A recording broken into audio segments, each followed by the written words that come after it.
আমার তো শেষ কইরে থুয়ে গেল রে আল্লাহ রে। 3 ঘন্টা হয়ে যায়, 3 ঘন্টা হয়ে যায়, আমার দেখবার দিল না।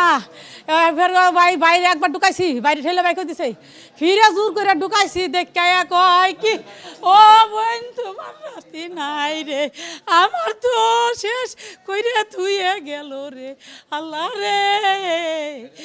আল্লাহ আমারে তো শেষ কইরে থুয়ে গেল রে, আল্লাহকে আমারে নিল না রে।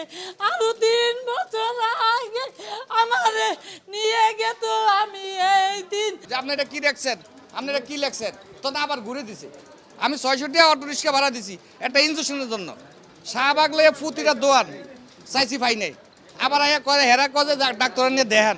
এটা কি লেখছে? ডাক্তারের যখন দেখাইছি, ডাক্তারে বলে কি আবার ঘুরে আটাল দিছে। এটা এই দোকানে পাইছি 600 টাকা। আমি সকাল তো বাজে, দুপুরের তো বাজে, সন্ধ্যা পর্যন্ত আমি টোকাইছি ওষুধ।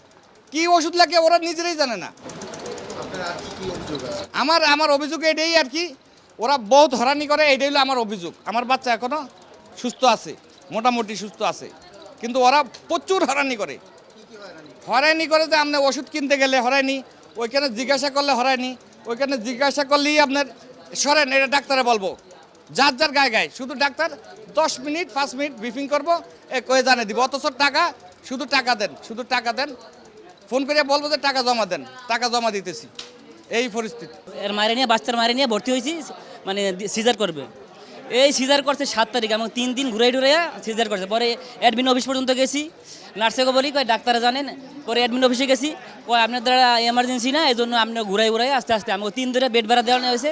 এরপরে আমরা 10 তারিখে আবার লিস্ট নিয়ে গেছি, নিতে পরে 2 দিন পরে আবার ইনফেকশন হয়েছে। আর ইনফেকশন হইতে আজ পর্যন্ত এনে আসি।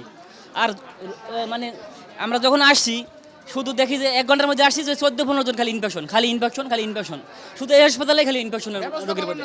আর নার্স সিজারে সেলাইয়ের জায়গায় শুধু বলে ইনফেকশন।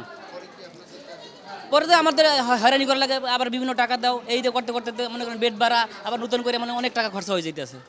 এবং নার্সেরা যদি কোনো কথা বলি, হ্যাঁ খারাপ ব্যবহার করে, কয়টা ডাক্তার জানে, অমুক জানে, অমুক জানে, এই অবস্থা।